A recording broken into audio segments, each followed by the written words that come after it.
Ano? Ito kamukha oh. Dapod lang. So, what's up mga katakam? Magpa-farm visit tayo doon sa ating isang kaibigan na subscriber na dating humihingi lang sa atin ng tip sa pag-aalaga ng kambing nung siya ay nagsisimula pa lamang. So ngayon, mas magaling pa sa atin at napakaganda ng kanyang mga alaga ngayon. So tara guys, samahan nyo ko sa farm ni Sir Edson Villamilla. Tara, ipasisilip sa atin yung kanyang mga imported na kambing. Mga pambenta. Good afternoon mga katakam. Nandito tayo ngayon, magpa-farm visit tayo kay Sir Edson. Edson, ano sir? Opo, Edson Villamilla. Ito yung isang subscriber natin na taga Cabanatuan City. Sir, nagsimula ka sa ilang kambing? Ano po sir, sa native po. Native? So 100 pieces po yun. Hanggang sa nag-upgrade po ako. Bumili po ako mga ilan lang po. Na imported? Na imported po. Ngayon po, ito na po yung kinalabasan. So ito mga katakam, nakakatuwa. Ito isang subscriber natin na dating humihingi ng tip dito kay Sir BJ Villoso. Ngayon, mas marami pang kambing sa kanya. Ito tara, ipa-farm visit natin ang kanyang kambingan dito sa Cruz Roja. Tara sir, ipasilip natin yung ating mga kambing. At syempre, ipapasilip din sa atin yung mga pang-out ni Sir Edson dito. Naku, napakagaganda.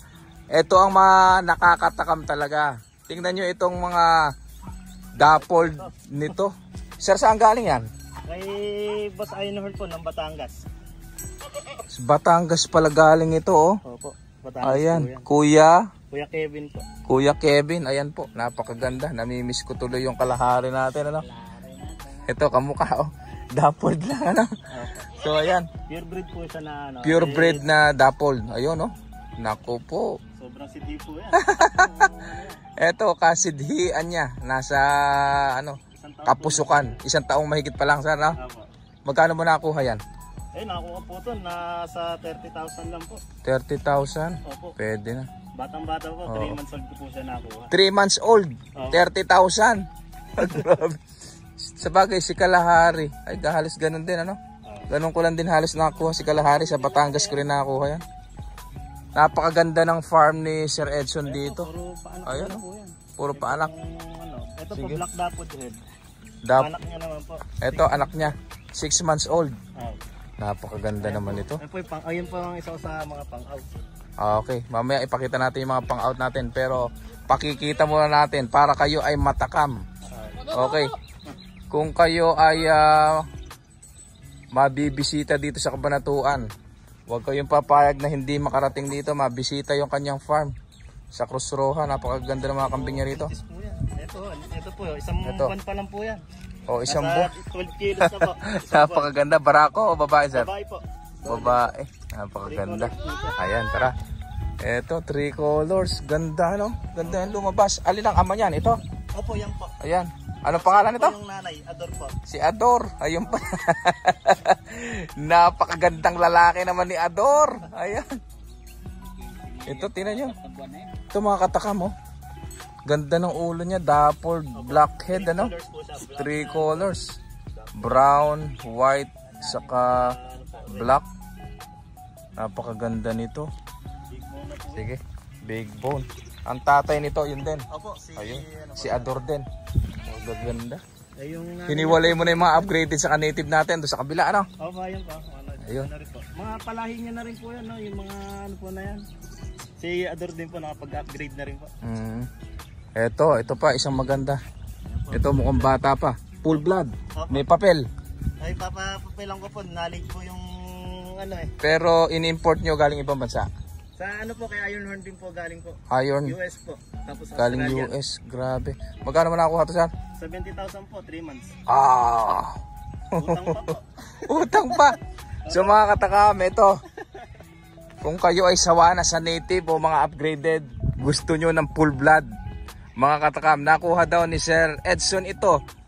70,000, alam nyo kung ilang edad pa lang? 3 buwan pa lang. Nagkakahalaga ng 70,000. Kahalaga na ng isang baka.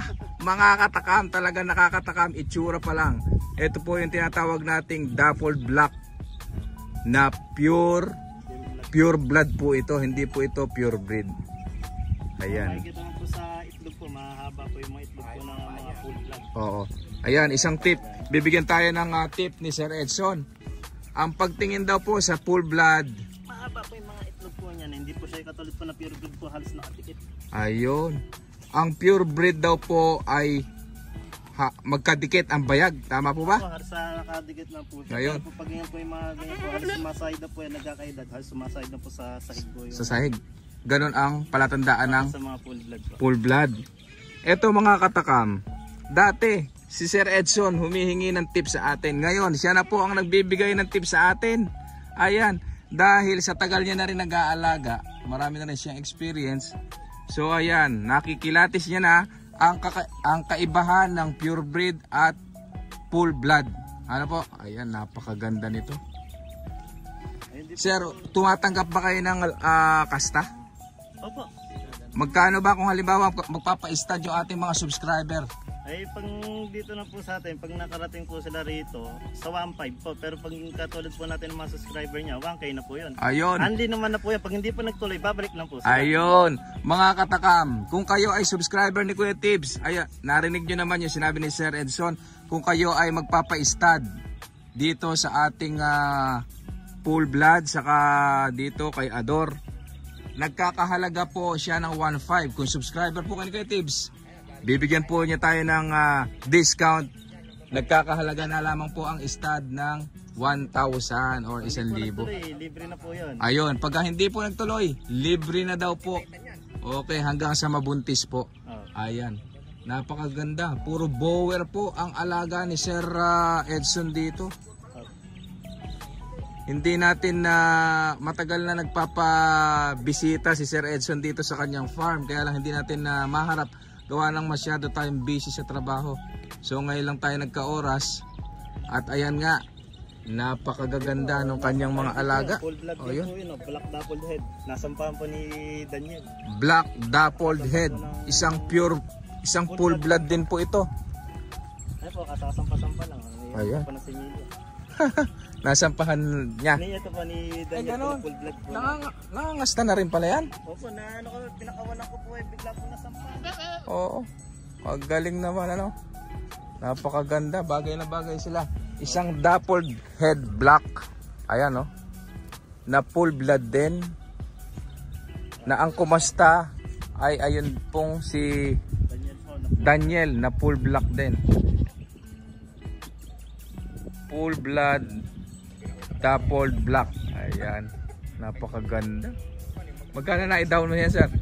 Ako po, noon ako po yan, wala po. Tiwala lang po sa Tiwala. akin. Opo, wala pa pong down payment siya. Saan? Pinasagot Galing po, ng? shipping lang. Ironhorn din po. Sa Ironhorn, mga kaibigan oo. ko na rin po ron. Sa pinanggalingan din po ni Ador, tapos po yan. Tapos po nung iba ko pong mga peer. Maganda ng mga anang sugahan ni sir dito. Saan sila? At saan ang bahay nila? Doon. Ito yung dating bahay natin, di ba? Yung unang Yan po, yung malaki. ginawa natin yan. Tapos yun po. Ay po yan, na brother naman po ng manok po. Ah, yun. So ayan, lumawak na lumawak. Kala mo bahay na ng tao. Dati hindi ganyan kaluwang yan. Parang iyon pa lang ano sir? Opo. Oh, yung luma pa lang na yun. Ito mga bago, yung mga bagong kabayan na yan. Nagkaroon na sila ng extension. Sir, ilan bang gaano ba kaluwang itong pastula natin dito? Ay, mahigit po itong kalahating hektarya po. Kung bubuhin po ito, halos 1 hectare na po. Oh, kalahating hektarya. Alam mo sir, ang maipapayo ko lang, isang tip lang dito sa nakikita natin. Biyak-biyakin mo itong lupa. Opo sir, pagdating po na tag-ulan po, Pag nagtag-ulan, naka-ano na po. oh, ganun ang gawin mo. Kasi yan, natataihan nila, dumadami yung mga ano niyan, mga parasite. Magtatai yung kambing natin pagka ganyan. Pagka nagtag-ulan at tumubo yung damo, lagyan mo ng hati-hati. Oo.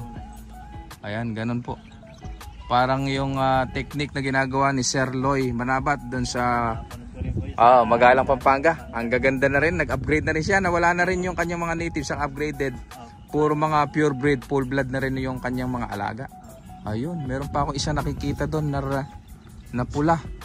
Ayun. Pure breed po yan. Pure breed din. Ano po, Barako. babae rin po yan. Babae. Opo. Ayun.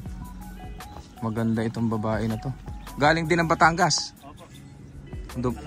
Dumalaga? Anak po yan ni Titan. Paanak ni Titan. Ayan oh, napakaganda rin. Po siya, may spotted din po siyang black. May spotted din na black. So ibig sabihin maglalabas din ng mga Black dapol po. yan. Ano? Opo, black. Saka black ano? May spotted po. Saan? Saan yung spot niya? Ito sa Likuran? batok po, tapos sa parte yung champ po na hindi po kasi masyadong kita Oo. po eh. Pero may maglalabas spotted din po yan. siya. Oo. Halos lahat pala may anak na ano? Opo. Ayun po, marami rin po mag-aanak nitong July po. June, July, meron tayong mga anak. Na rin, Oo. So mamaya sa next video natin papakita natin yung mga pang-out natin. Napakaganda naman ng mga kambing ni Sir ngayon. Talagang nakakatakam, eka nga. Ayan oh. Napakaganda. Iisa ang itsura, iisa ang lahi. Puro mga dapol yung lumabas kasi ang tatay nila is si Ador. Ayun. Yung ating dapol doon, ayun oh. Napakagandang lalaki. Kumbaga sa pelikula na artista si ano to si Coco Martin oh, si Ador. Gandang lalaki oh. Magkano sir nakuha yan? Opo, nakuha ko po yan ng 30,000 po. 30,000 3 months. Grabe oh. Mahigit isang taon na siya yan. Ano po siya, nung 26 po siya ng April, ito po, nag-isang taon na po siya sa akin. Oo. 26 ng April. Ayun, napakaganda. Puta. Ano yan? Kasibulan, Kagilasan. Marami na rin po nagpunta rito, dumadayo po, Pangasinan, Gabaldo. Nakakuha. Opo. Ang ganda ng inilabas niya naman po, sir. Ay, nagpa-stud. Opo, painted black naman po inilabas niya. Ay, ganun? Po. May lahi po siya ng black, kaya po nilalabas niya mga 3 colors. Ayun, Opo. kainam naman po. Binubuo Ayan ah. po yung black. Ayun Kung kayo po ay bibisita dito mga katakam, sa mga bago nag-aalaga dyan, na meron kayong mga native dyan, kung gusto nyo magpa-stud, sir, pakibigay nga natin yung ating contact number sa kayo itong complete address natin. Sige. Contact number natin sir? 0955 0955 29 52 316 316 Sir Edson Villamia. Ayun. Tapos po ang complete address natin dito. Cruz Roja po, Purok 2, Tumana. Purok 2, Cruz Roja, Tumana. Opo. Para po mas madali po nila makita sa America Station po. Doon lang po sila makikita nila po yung America Station. Pag galing po sila rito ng papuntang bayan po, pauwi po rito ng Cruz Roja, Obrero po. Gawing kaliwa po, makikita nyo tapat po ng Amerigas yun. Iskinita, papasok lang. Okay. Meron pong Amergas daw kayo na madadaanan doon sa Cruz Roja gas station. May kantong papasok na iskinita. O, papasok kayo dire-diretso hanggang doon sa dulo. Ano? Opo. Ayun. Para kung gusto nyong magpa-stud, mga katakam. Sabi nga ni Sir kanina, kapag kayo ay subscriber ni Kuya Tips, magpakilala kayo subscriber ni Kuya Tips, meron tayong discount. Kung kayo ay hindi subscriber, ang bayad po ay 1,500. Kung kayo naman ay subscriber ni Kuya Tips, meron tayong discount. 1,000 na lamang po ang inyong babayaran kapag kayo ay nagpa-stud. Napakaganda, isang full blood saka isang pure breed na dapol ang gamit ni Sir na barako rito.